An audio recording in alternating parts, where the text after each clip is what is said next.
Hi babe, una sa lahat, gusto kong mag-thank you kasi nakilala kita nang hindi inaasahan. Siyempre, kung di dahil sa'yo, hindi mababago yung buhay ko. I mean, yung ganito kagandang buhay na nararanasan ko ngayon. And simula nung dumating ka, marami na talagang nagbago. Congratulations. Salamat. Naalala ko kung mag-isa ka pa lang dati. Nagsasarili ka pa. Kasi sarili mo lang iniisip mo. Ibang-iba na yung mga tinatayo mo ngayon. Ano? Pamilya na. Pamilya. Dahil. Magkakaanak-anak niya pagtapos niyan. Dati kasi pinapatayo mo, sarili mo lang. Marami ka nang itatayo. Nakikita mo yan? Di sa atin yan. Sobrang thank you sa pasensya. Diba natitiis mo lahat na ugali ko. Parang ikaw na yung nag-a-adjust para sa akin. Parang tugma kaming pareho kasi kaya niyang i-handle yung attitude ko na ganun. Thankful ako kasi siya yung mapapangasawa ko. Search forever through the blue. Spend the hours.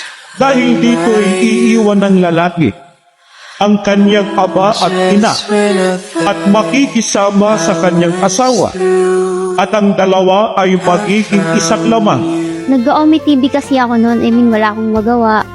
And one time, may nakausap ako yung tropa niya. Yung tropa niya biglang umalis. Then, siya na yung kumausap sa akin. Tapos ayun, hanggang sa tuloy-tuloy na nag-usap kami hanggang sa inaya niya ako mag-ML. Isipin mo, sa dating app na tayo nagkakilala, which is sa Omi TV. Kahit sino magbakwento, walang naniniwala sa story natin eh. Pero pag nahanap mo talaga yung nakatadhana para sa'yo, na ikaw ngayon para sa akin. I long for a way for everything to change. And finally I'd have what I'd been seeking. A sudden gust of wind from nowhere. Simula nung dumating ka, marami na talagang nagbago. Una, nakilala ko ang totoong Panginoon. Ikaw yung naging daan upang mapalapit sa Kanya. Pinaramdam mo na mahalaga at sapat ako. Siyempre, yung pagmamahal na binibigay mo sa akin. Salamat kasi hindi ka man perfect, pero para sa akin, ikaw ang pinaka-perfect kasi nasa iyo na ang lahat. Pangako ko sa iyo na mamahalin kita hanggang sa mawalan tayo ng hininga. Gagawin ko lahat ng makakaya ko, mapasaya ka lang sa araw-araw. You.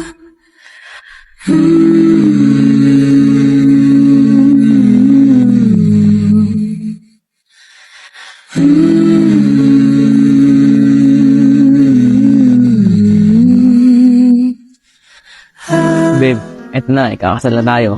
Kanina pa ako na-excite na makita ka. Hindi ko alam yung nararamdaman ko kung kinakabahan ako na na-excite. Basta halo-halo. Pero ang pinaka nito, excited ako sa magiging setup nating dalawa pag magkasama na tayo at asawa na, ganun. Mahal na mahal kita. See you later. Of my youth. And just when I thought I was through, I found you.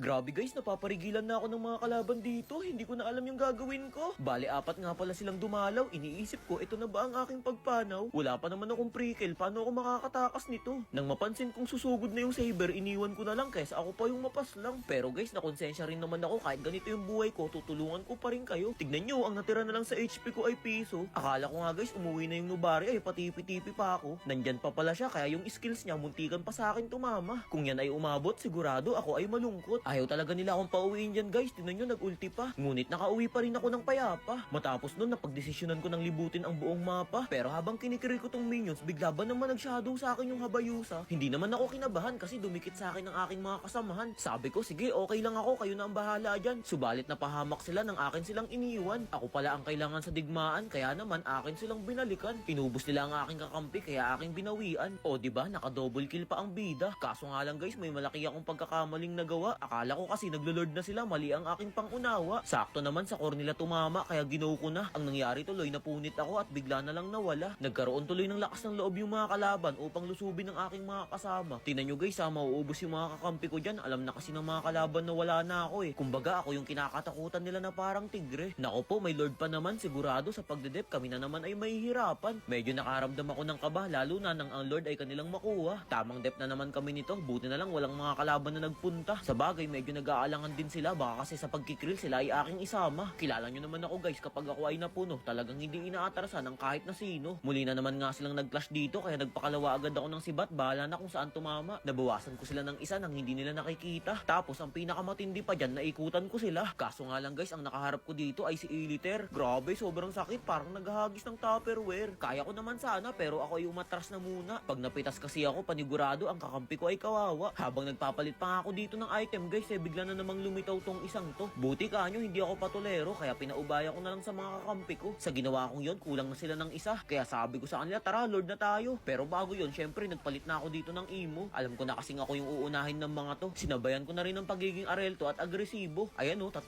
item yung pinagpalit-palit ko. Kaya ayun, nanatili akong nakatayo. Paminsan-minsan din kasi guys, kailangan nyo magsakripisyo. Ako na lang rin kasi ang inaasahan dito. Feeling ko nga, tinuturing na rin nila akong superhero. Bilang panghuling build, nilabas ko na ang aking paborito. Walang iba kundi rose gold lang mga bro. Sabay chat sa kanila ng yun lang, wari ko'y sila'y nangihinayang. Dito nga pala ako dumaan guys sa top. Sa kasagsagan ng aking paglalakad, yung jawhead bigla akong kinaladkad. Naka-immortality pa siya niyan guys, pero wala pa rin nagawa sa akin. Sa intro lang nila ako nagawang kayan-kayanin. Tipi talaga sa akin sila malala. Nagawa pa naman nilang depensahan guys, kaya hindi agad namin natapos. Sa mga minions kasi, kami ay kinapos. Nag-farm na muna ako para ang buhay ko ay mapuno. Nakita nila ako, kaya nagtago ako sa damo. Laking gulat ko nga, pinuntahan agad ako ng Telistra. Timing pa, ako'y nag-iisa. Naiwasan ko naman yung ulti niya. Tapos kahit papaano, natulungan ako ni Nana. Nang mapitas ko yun guys, ito na yung pagkakataon na mag-grow as Aprael ako. Napansin ko kasi Novaria, nagde-dep mag-isa. Pag napitas ko kasi ito, sa pagkapanalo, malaki na ang aming tsansa. Bonus pa nga guys, kasi yung tori nila ay aking natumba. Bigla ako nataranta kasi naramdaman kong papunta na sila lahat sa akin. Inuna ko tong isang lumapit. Nakakatawa kasi hindi siya sa akin makadikit. Ang lalayo pa nga ng mga kasama ko dyan guys, halatang ayaw nila ako tulungan. Mauubos ko na sana, kaso nakachamba yung MM nila. Pero ayos lang kasi good trade naman, 'di ba? 3 ang naging kapalit ng buhay ng bida. Ang gagawin na lang ng mga kakampi ko ay mag-tower lock na lang. Sumunod naman sila sa akin at hindi nagpalin lang. At ayun na nga guys, nakamit namin ang pagkapanalo. Nang dahil yun sa mga diskarte ko at plano, may mga dapat talaga isaalang-alang upang magwagi. Unang-una dyan ay ang pagpupunyagi. Guys, did you know that the MLBB M7 World Championship is about more than just intense battles? Yes, OnePlay has officially launched a stunning super collection of trading cards. Today, I have 2 different sets of physical cards with me. The Elite Series Trading Card Collection and the Super Series Trading Card Official Sample. This card features all M7 players. Okay guys, let's open it. The first one is Daylight. Wow! The next one, Poyet. Wow, the Team Aurora, Lunar, Rosa, and Pagu. Wow! Now for the main event, the Super Series. Let's unbox this exclusive sample. I'm so excited. Let's go! Wow! First, I'm going to show you. These are the sample cards. There are 14 card types with a total of 730 different designs which include the top 8 players, teams, the champions, and more. This card will be combined into different packs based on probability waiting for you to pull them at random. Today, I'm going to focus on the uniqueness and value of each specific card type.